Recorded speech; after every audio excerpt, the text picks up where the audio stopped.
Hello and welcome to Endurance Minded. It's the podcast that aims to redefine what it means to reach our full potential by exploring how movement and mindset impacts our lives and how we can all work to reach our full potential.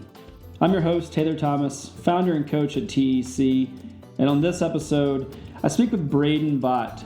Braden and I have known each other for a long time. I've had the great pleasure of coaching him as an athlete. He has made the move, or the jump rather, to become a coach, and is now working with our TEC team, and he is thriving. And I wanted him on the show to highlight what it looks like to view endurance sports from multiple sides of the equation, from the athlete side, from the coach side, from the busy parent side who's trying to juggle everything. Braden has 2 young kids and a partner and is in a similar situation that so many of us are in that we want to excel in multiple areas of our lives, and it is challenging. It's challenging to prioritize ourselves, to prioritize our families, our work, start new businesses, manage all the pieces and parts, and that's where Braden's experience and his insight in this episode really shine, and I really think are going to be something that resonates with so many of our listeners, no matter where you're coming at this from or what your experience is, or even if you're not in the coaching space. The lessons learned and the takeaways and the commitment to consistency and discipline that Braden shows and has shown for all these years is something that so many of us can learn from.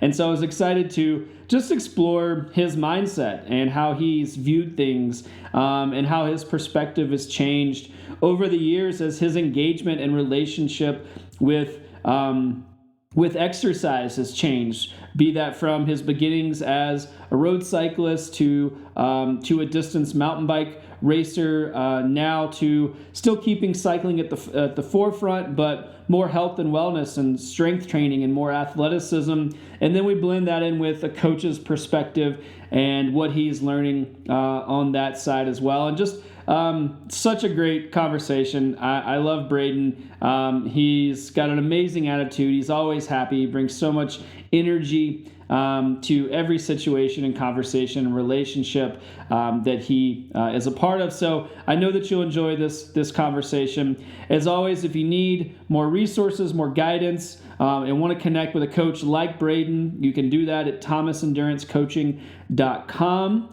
And we are always happy to connect and just walk through what it looks like to be supported. What does it look like to have someone in your corner? That's such a critical piece of what we provide, and it's something that I think all of us can benefit from, no matter what our goals are. We all need that support. It's hard to go at it alone. So if you're looking for that, I'd encourage you to go to thomasendurancecoaching.com. You can click the button in the top right corner, and we would love to speak with you. So without further ado, please enjoy my conversation with Braden Bott. Braden, welcome to Endurance Minded. How are you? Doing good, Taylor. Thank you for having me today. Yeah, I'm excited. You've seen a lot of different angles of the endurance sports space.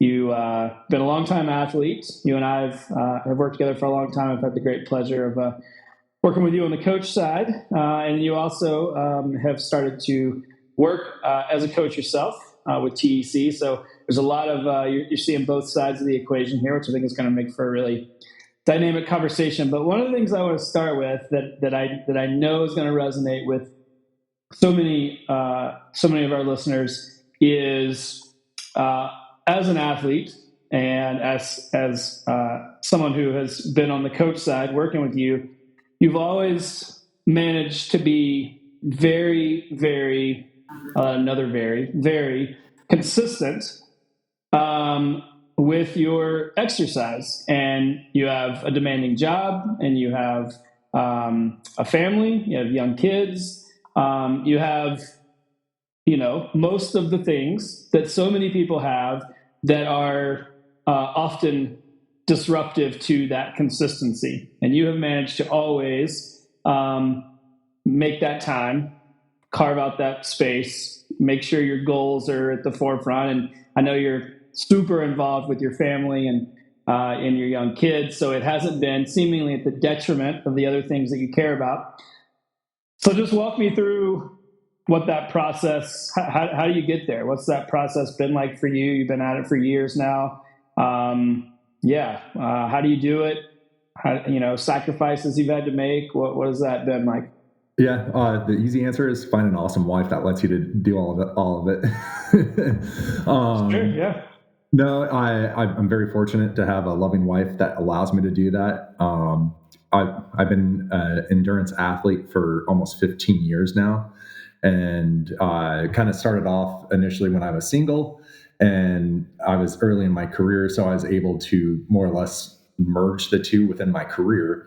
And really, I'm in construction and would work anywhere from 8 to 12 hours a day, 6 days a week, and it was extremely demanding, and still is. But it's kind of set your priorities. As I got older in my career and started working out, I used to do a lot of my workouts at night because I had more freedom then, and then I would just go to work early.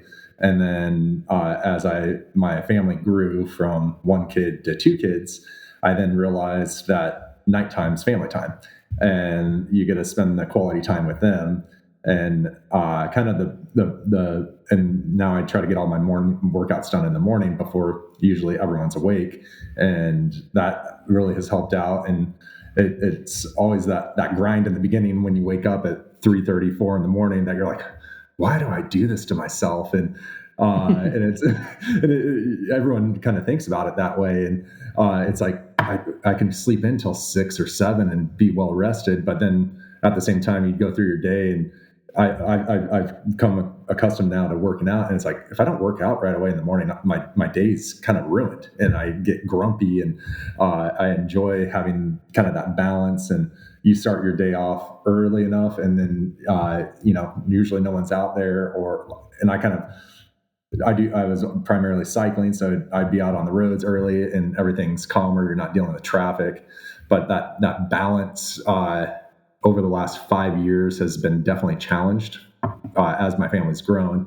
And so, and working with a coach like yourself helps me kind of guide where I needed to go. And it's like, hey, here's my time limits for each day. And I can't do 3-hour rides through the week anymore. I have to cap it out an hour and a half just to make sure I can get to work and still see my family in the morning. And so some of the, and what is it, through the years, I think I had a couple trials of my career how to take precedence. And so it's like, all right, let's put a pause on my training, or renegotiate the training. What is it? One of the biggest experiences that I had about 3 years ago is my wife was 9 months pregnant with my son. We had decided to renovate our house, and being in construction, I decided to take that on my entire self. And and then still managing a full-time job. And so my son was born, I'll say mid-January.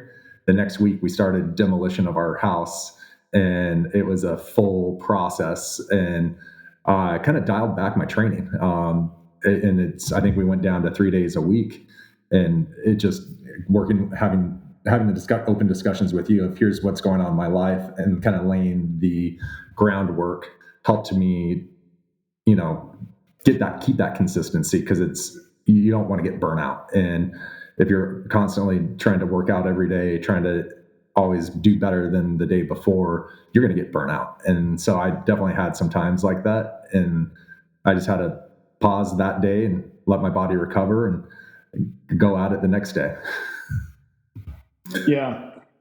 You brought up, there's a few great points in there that I want to expand on. I want to go kind of way back to the early, where you said, you're lucky enough to have a great a wife who's understanding. But I do think that it's such a critical piece, if you have a partner, to have that buy-in, to have that conversation and be like, hey, this is something it's important to me. it has to be important in some way to the other person, right? And I think so often, like as athletes, we pretend that we got this alone. We're like, okay, this is our training plan, these are our goals, this is, and I'm going to do this. Well, no, like it impacts everybody around you, and so you have to have buy-in, and I think just very honest conversations about like, hey, this is something that's important to me. How do we make this work? What does this look like tactically? Because I can't just pretend like these other things aren't going on. But what was that? What did that like communication process look like? Or I'm just curious because that's a really important step that I want to make sure people understand is like when you commit to anything, you got to make sure that everybody in your orbit is on board in a way that they need to be on board based on how they're involved.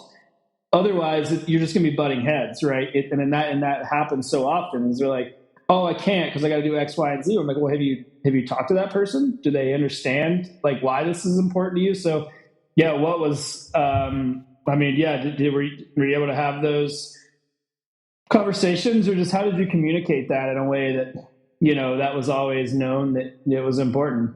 So that'll take me way back.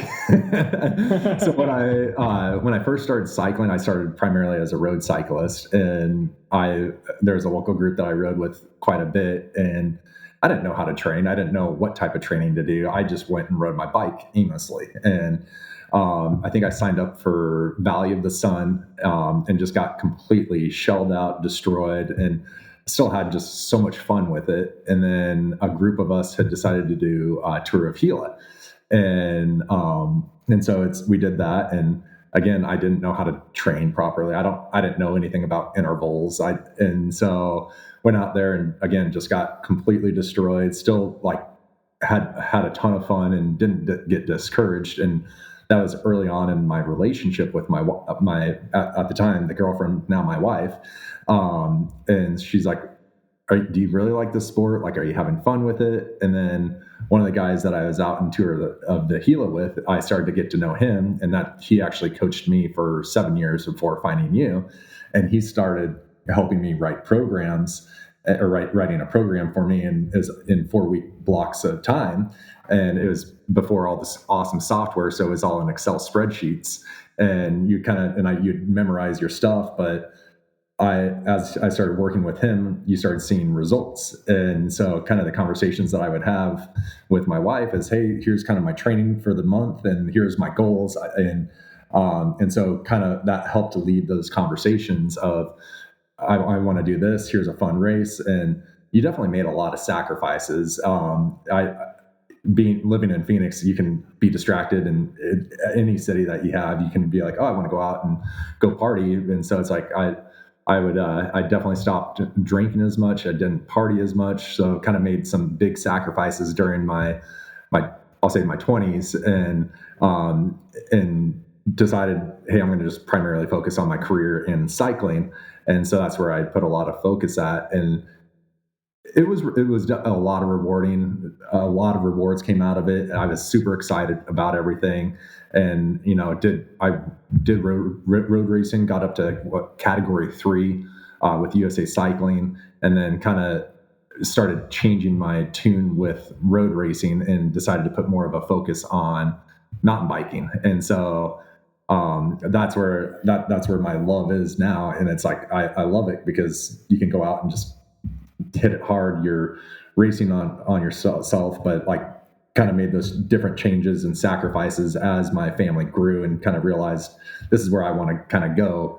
And so it made it a lot easier. But yeah, that conversation definitely happened. And it was just, what also helped is, here's my plan. And and she was fully supportive of it, because it was, everyone knows, it's like if you write your goals down, you're more willing to stick to it. And so that's where I had a written plan. Here's my goals for the races, and that helped lead those discussions. Yeah, I love that idea of, or just the bringing her like completely into the fold, and like sharing the actual training, because I think, again, on the athlete side, we just have a tendency to think about these things like in a vacuum, right? We're like, okay, well, that's my training over here, and then like my family's over here, right? But I love that approach. We're like, hey, this is what I'm doing this month, and like these are my goals, and this is what it's gonna take. And I think that's an awesome approach. It's a great way to kind of get that transparency, right? So everybody's on the same page, and to talk about the time required and like the sacrifices that you're willing to make. And that's another thing, is that if there's a difference in goals, in terms of you want to go race your bike, and somebody else that you're close with, maybe they're in your house, or a close friend has totally different goals that mean maybe they're going out late at night and you're trying to get up at 4 a.m. and ride your bike, right? Like that's going to cause some friction. And so I think I can't tell you how many people I've talked to that they're like, oh man, I got to get up early and I want to exercise, but my partner stays up late and wants to like watch movies in bed till 1 a.m. Right? Oh, those things are inconsistent, right? So there is just this very real need to get on some semblance of the same page, so that everybody can be, feel like they're moving in the direction that they want. It doesn't mean that your partner has to be an endurance athlete and they too have to get up at 4 a.m. and ride their bike, but you got to come to that same page. The other thing that you touched on is like adjusting expectations when your life changes, right? So you use the example of when you're doing your home renovation, your son was about to be born, dramatically dynamic period in your life. And I remember that time period, you and I were navigating that, and we were communicating and figuring out what was going to be best, but still keep you connected. I think we, took some time off. That's a really hard thing for a lot of people to do, though, right? Again, we imagine a scenario where the path to our goals is a perfectly straight line, right? And it always goes up and out, right? We get fitter, we get more progress, and we don't see anything disrupting us. It's always going to be fine. We're always going to have amazing days, and we're going to reach our goal, and it's going to be awesome. Well, of course, massive valleys and dips and speed bumps and everything else. So when you were in that place, what was the process you went through to just kind of make peace with that, right? To say like, hey, this is where I'm at right now. Yes, I want to train. I still have goals athletically, but I know that right now it's going to look and feel different, and that's okay. So how did you get to a place where you were just okay with that? And, and it didn't mean that you were less of an athlete or that your goals weren't important, but just at that moment, and it was like a decent amount of time. I remember, it was a handful of months, 6 months or so. Yeah. I mean, and that's in the scheme of things, that's not that long, but when you're in it, 6 months is a long time. So yeah, what was that like for you to get to a place where that felt like healthy and productive and you were cool with it?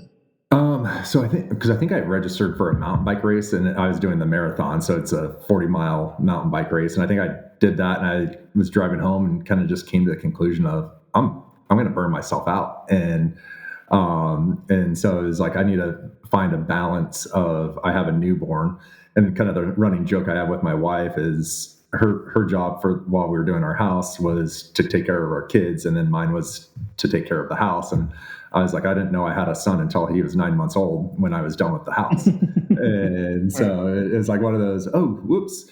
But I kind of quickly realized I don't want to bite off too much more than I can handle.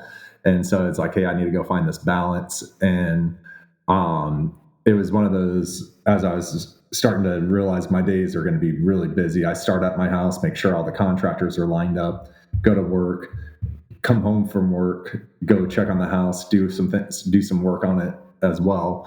And I think what I started realizing is I was actually doing a lot of physical labor too. And so going out and training, trying to be a top fit athlete on the endurance side wasn't going to work. And I was going to quickly just end up having to shut my body down if I tried to maintain both. And actually, I think I grew more functional fitness doing my house because I was constantly like manhandling 2x4s, having to just move stuff around, and realize, hey, I like this actual functional fitness rather than just being a scrawny cyclist. And so that's where that balanced it out of kind of just having to think about, hey, I'm not going to be just straight cyclist. And kind of after that, I started kind of what it took me almost another year to kind of come to the conclusion of, I want to try to be a more well-rounded athlete than just a single focus athlete. And so that's where we started incorporating doing more strength sessions, actually doing more weight. And that's where I'm like, I like the functional fitness now. Yeah, I think it's a great point that in those time periods that are dynamic, when we all, whatever it is, right? Pick a life scenario, right? That's just the way it unfolds. I think it's really helpful to look for opportunity, and like that's how that played out for you. Is in that you're able to recognize, oh, there, one, I like to move my body in different ways, right? So yeah, we had been really just hammering miles on the bike, and that, that was your goal, and that was fine. But there's often things we can learn about what we enjoy or opportunities to try different things.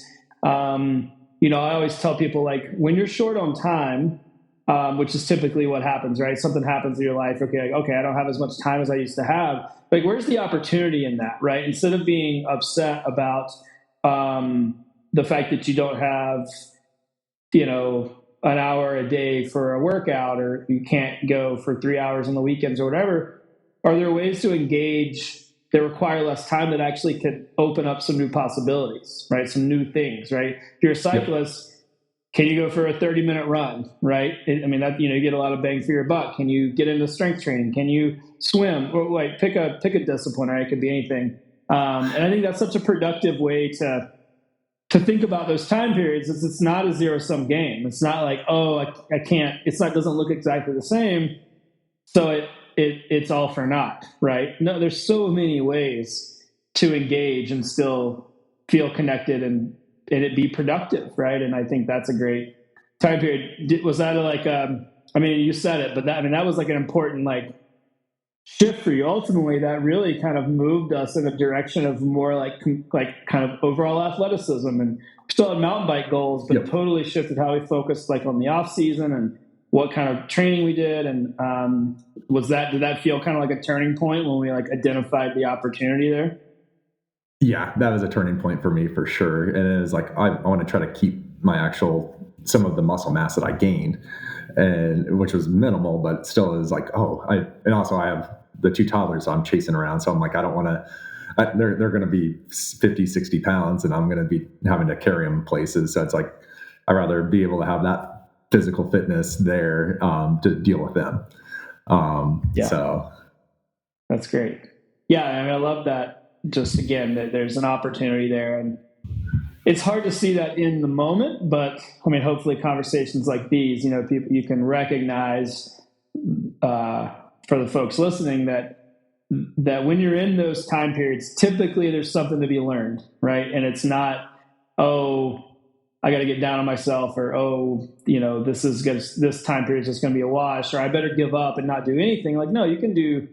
Let's think about where's the opportunity there. So, I love that story, and just being able to kind of, see that firsthand unfold from my viewpoint as well was always really impressive, just to watch, and to really on the other side of that, be like, we've uncovered lots of things we can do. Right now we're getting into lifelong athlete, and how can we build systems and pieces where, you can keep up with your kids, in the next 20 years, and, all these more, and not that cycling's taking a back seat, but there's lots of opportunity. So,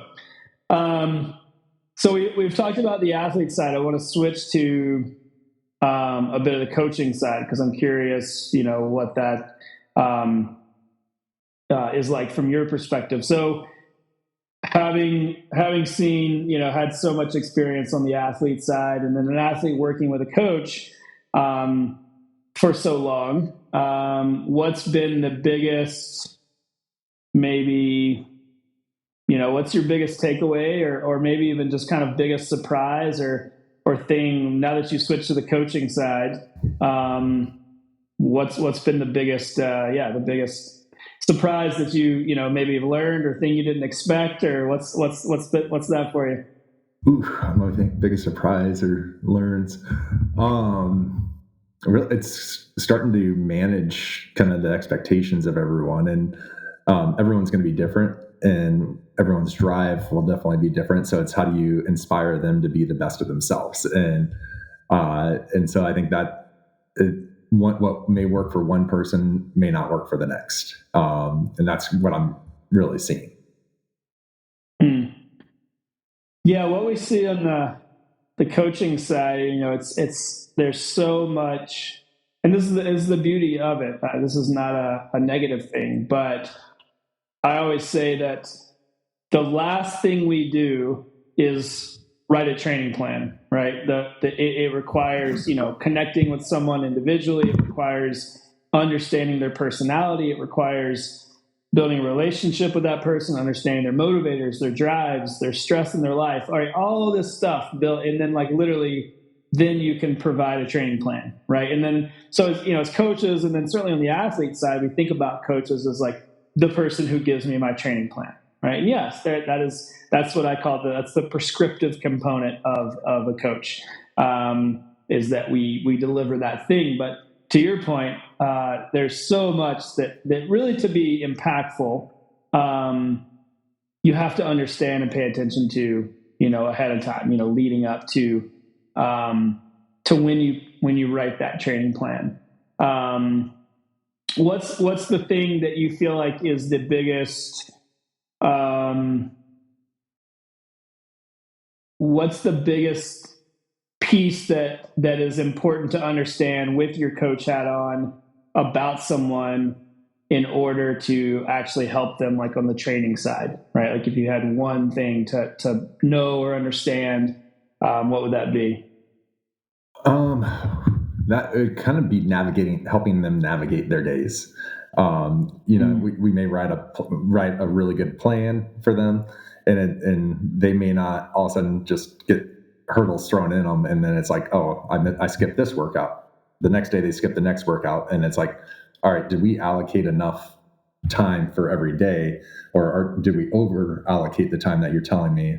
And again, it goes back to the communication piece and making sure that we set them up appropriately so that they're successful and not failing.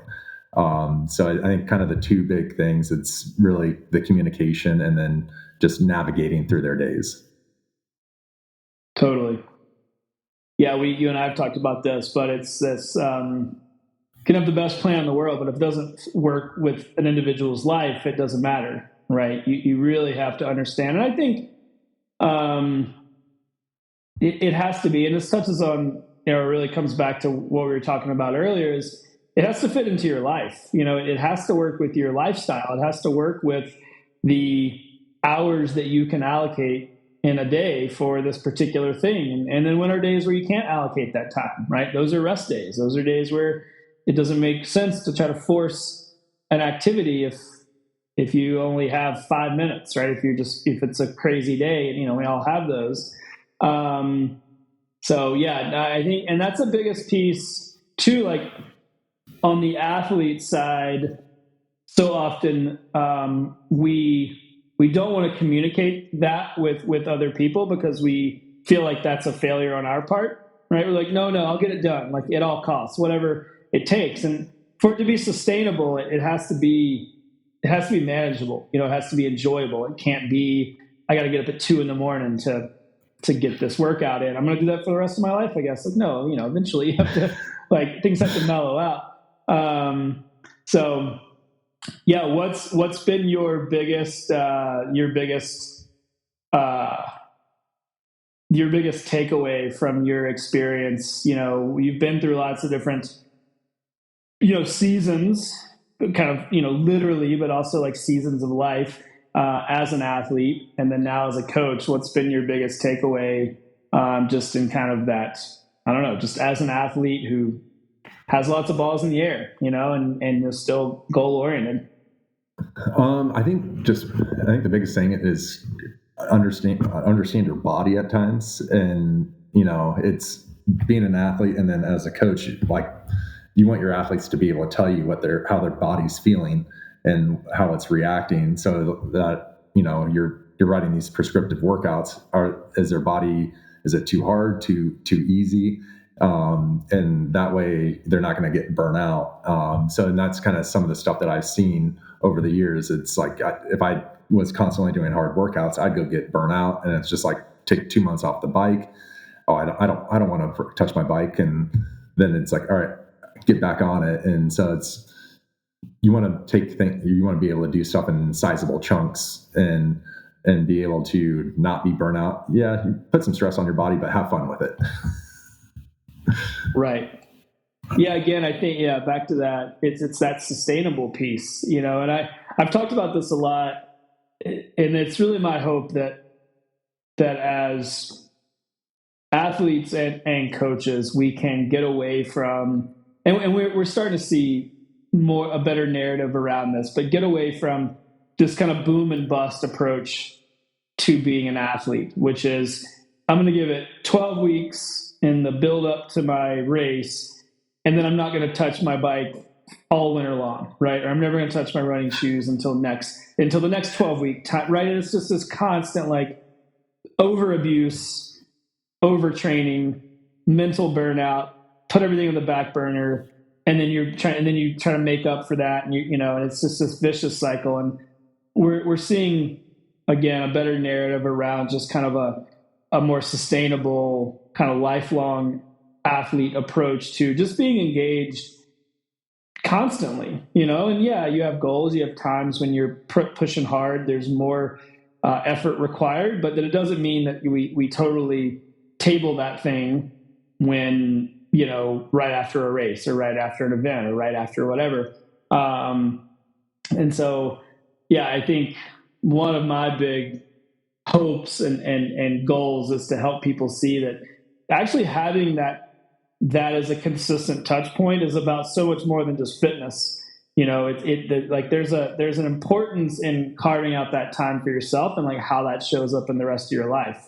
Right. So, and that's one of the things I wanted to ask you as a husband and a father of 2 young kids, like what other role does exercise and like fitness play, right? Like obviously fitness is, I always say it's a nice byproduct of exercise, right? But the things that we actually get from consistent exercise are so much more. I'm curious how that's shown up in your life outside of just the physical piece. So mentally, I think just being able to get out, get fresh air, it kind of just lets you clear everything. I did use it early on as a stress relief, a way to relieve all my stress and kind of just let go of anything for the day, or even use it as a way to think for what I needed to do the next day, kind of plan out everything. And really, one of the big things that people tell me is, you're always smiling. Oh, I'm smiling because I get to wake up every morning, go work out, and it's just, I think it brings a different mentality for you when you get moving. And that's why I just like just moving, working out, doing whatever.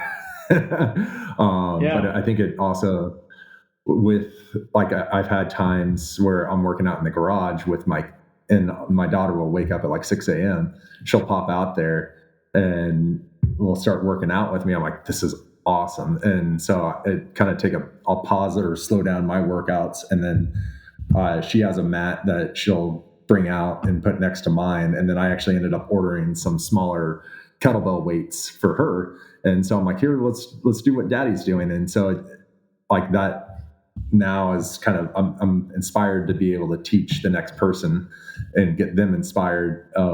Movement's great, and like just have fun with it. And it's not all about just physical pain and just dreading your workouts. It's go have fun.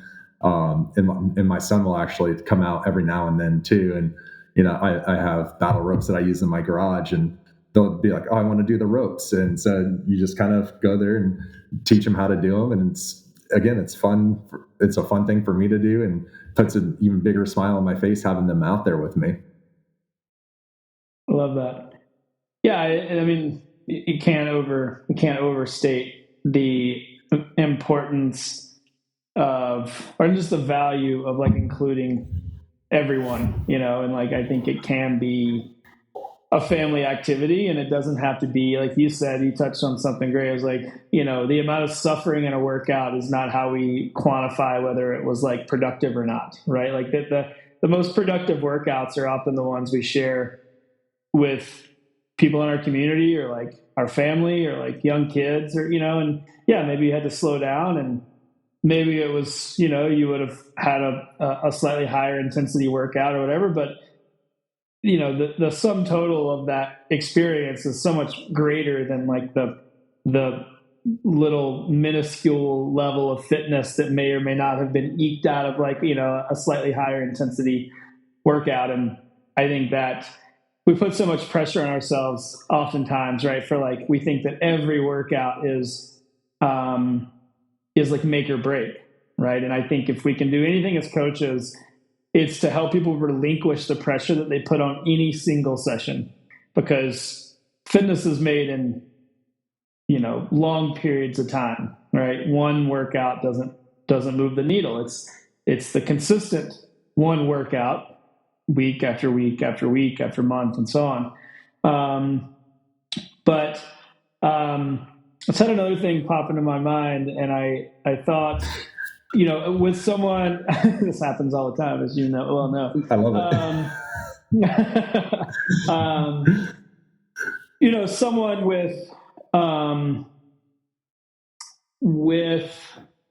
well, let me frame this.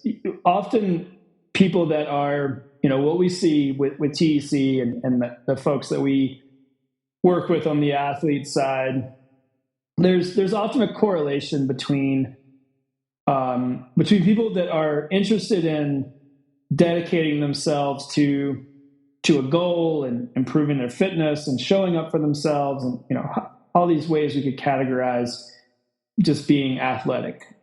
There's typically a correlation between that and how they show up in their in the professional space, right? So we tend to work with high drivers, right? People that are, if you're interested in setting goals personally, odds are you're probably interested in setting goals professionally in other areas of your life as well. But I want to, so you are an individual who is in that space. You have,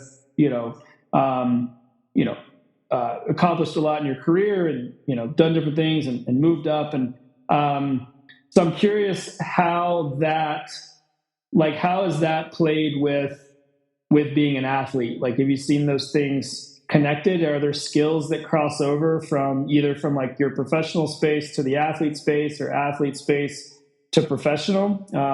Because I often find that they're not, I often find that they're linked in some way, right? So I'm just curious, is there any crossover for you? Yeah, absolutely there is. And some of it has just been like network, like like at the surface, like the networking of the sport was there. And then, a lot of times, when you go out for 4-hour bike rides, you would spend a lot of time by yourself, kind of sitting there, and it's like you have to go grind it out. And so when you at work, you might have some things that come up, and it's like, I kind of have an OCD personality at times, but it's like, I'll just go sit down and sit for 4 hours and make sure I grind out all my work. And, it might be the most mind numbing work, but it's like, you have to have that dedication to make sure that you're getting your work done at the end of the day. Cause then you're not being successful. And it's like every week you write your list and you make sure you accomplish that list. And that's where it's like, again, I'm very well planned out on what I do for my workouts, and then what I do for my family as well as professionally. So it's like, I've always had a week to 2 week look ahead of how I look at how I'm going to guide myself through my days. And so it's kind of that forethought. And I think the other big thing that I kind of gained as well is communication. Crazy, kind of just, you don't want to decompartmentalize everything. So it's like I learned to be a little bit more open at work, and then working with a coach, you don't want to always just keep all your comments to yourself. You want to say, kind of give good feedback of, hey, I'm starting to feel this creak in my knee. Like, what should I do? Or, hey, I crashed my bike. I should be good in 2 days. And, and then you jump back on it and it's too early and you're going into hard workouts and then you end up getting a longer injury. So it's kind of being able to navigate those issues that you have. And I think that's kind of some of the correlations that I've seen.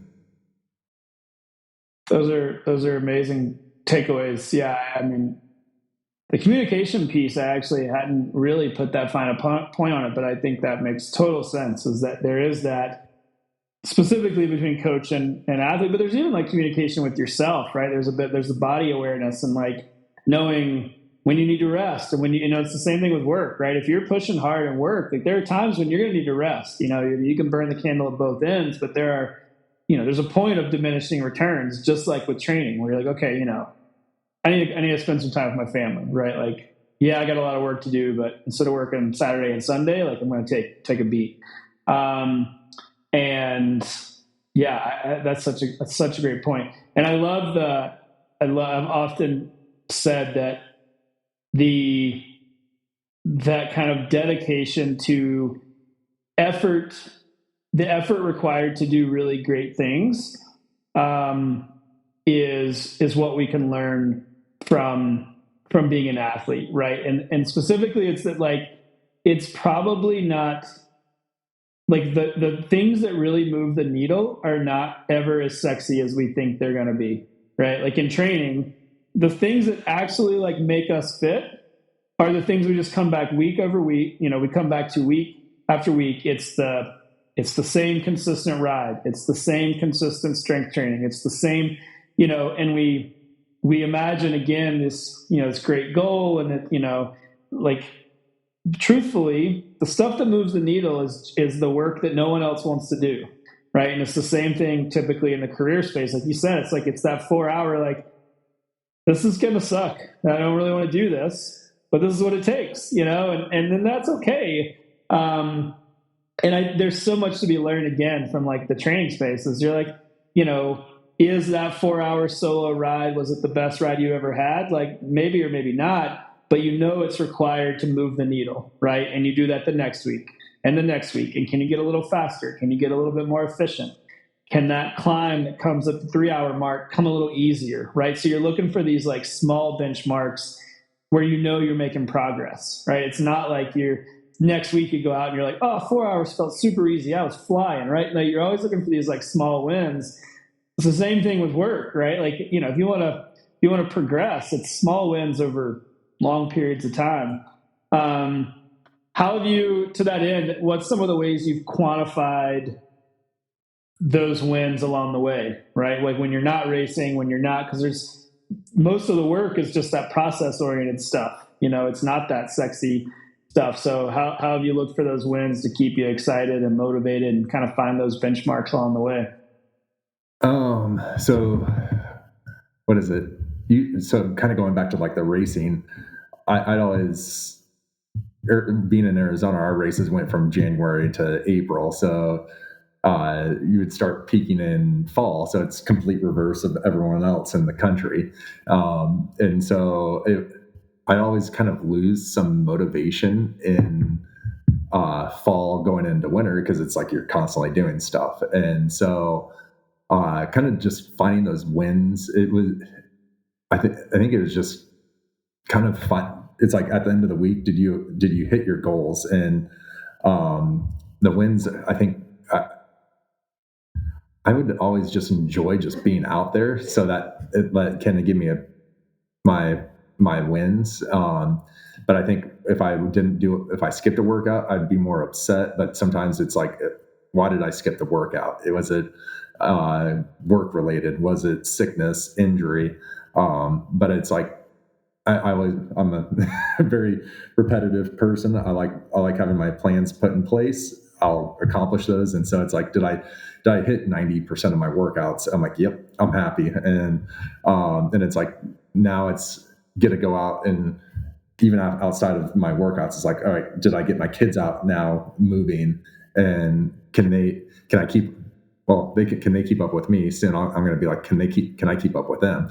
But Totally. it's kind of those, it's some of those, it's hard to quantify those smaller wins, but I think it's just looking, and obviously everything's tracked through the data now. And so it's, hey, my wins are, did I accomplish all my workouts? And so I think that's kind of what I look at. And I know during the years, I'm going to have my fitness go up and down, and I'm not always going to be at the peak. So it's like, did I hit my durations? And so that's kind of what I look at. It's a great way to look at things, but even more so, or I guess to put a finer point on that, there's real value in defining what success looks like for each individual, and you touched on that. I was like, yeah, like, is it duration? Did I hit 90%? Did I, when your fitness slumps or when you have a busy week, like, can you still hit those things that equal success for you outside of some of these more outcome-based things, right? Like, did I win that race? Obviously that's success, right? So we don't have to look for like the nuance in that, but that's so few and far between, right? Or did I PR? Did I set a new threshold power or whatever it is? Those things come so infrequently that we have to have these like things that we can come back to on a daily basis. And I've talked a lot about non-negotiables, right? Is that you got to have your things that you're unwilling to waver on, right? And these are like macro level. It's like daily movement, right? And then it's, time with family. So it's across your entire life. And as long as you have these non-negotiables, as long as you can kind of check that box most days, it allows you to relinquish the pressure of those, like riding those really high highs and those really low lows, because you're like, no, it's fine. Like, yeah, maybe I had a hard workout plan today, but work got the best of me. I slept like shit last night. So I'm just going to go for a walk with my kids. And like, that's a win, right? That feels good because I checked that movement box, right? So it's less about outcome and more about just that process and being engaged. I love that that idea of like kind of defining success in different ways. What have been some of those, if we like take that a step further? What would that look like expanded on for you? Like, what does success look like, that's kept that? Again, because not to harp on it, but I do think like one of the things to point out about your process is that ability to remain massively consistent throughout like lots of different periods of time, right? Kids and houses and different jobs and travel and all the things. And like, those things are a part of most people's lives. And the real fact of the matter is that it derails most people, right? It is really challenging for people to continue. And that's not me putting people down. It's my hope that we can provide tools to help people ride that out in a way that feels they don't have to give up, the other things they care about or give up exercise. So yeah, like what's that success? If we take that a step further, maybe even just like define it. What have some of those pieces been for you, and like how you define success on maybe a larger scale to keep you steady? Really kind of larger scale. I think being able to map out where you want to go is huge. And so, and kind of working with a coach and knowing your time limits, your travels, your work schedules, if you have that communication to them, they're going to provide the best to their ability, a good program for you to do or workouts to follow. That way you kind of hit them. And that's kind of what I've been very fortunate with. I've been oh man, I'm just trying to think further on this. I've always had that desire to work out, but I think having a solid roadmap to be able to execute is huge. And then the willingness, you might, do you do 30-minute workouts? So that, and if you're trying to get back into it, do you start small just to get your motivation going? Because I think the hardest thing to do is get motivated. And so you start with baby steps and then you start working your way up. And I think and you kind of build it. And once you get into that routine, your routine might get screwed up every now and then. You might have a kid wake up during the middle of the night puking, and so your sleep gets all messed up, and you're like, all right, I'll just take the day off, workouts, and hit the restart button the next day, and then you're going to feel better, and you didn't go through your workout half-assed, and but you're excited for the next day, and hopefully you don't get another kid that pukes that night. But yeah, I think it's just getting those roadmaps and building out, and I think it's starting with just kind of baby steps and making sure that you're able to execute, because I think as long as you execute those baby steps, you'll start building on those and wanting to hopefully take on more. Who knows? Yeah. One of my favorite quotes is that, how does it go? It's movement follows action. Action doesn't follow movement, meaning that we wait around often for motivation to come. And actually what we need to be doing to get motivated is to get going.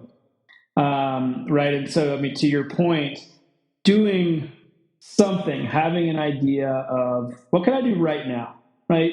Maybe it's not where I want to go long term. Maybe I'm not where I want to be, but that doesn't mean that we have to not do anything, right? And it is hard to, when you're not where you want to be, it can be hard to take that first step because you're like, well, what's the point? Or it's going to take a long time to get there. And that, to your point, just knowing where you're going to go, right? Having that roadmap. What does the first step look like? What can I do with my time and my energy? And what would that look like to build in the direction of maybe something else I'd like to try, or another experience I'd like to have, or, and maybe it's more fitness. Maybe it's not. Maybe it's just being more comfortable. Maybe it's being more capable. Maybe it's being able to ride bikes with your kids or whatever, right? Like whatever that looks like for any individual. I think that's such a great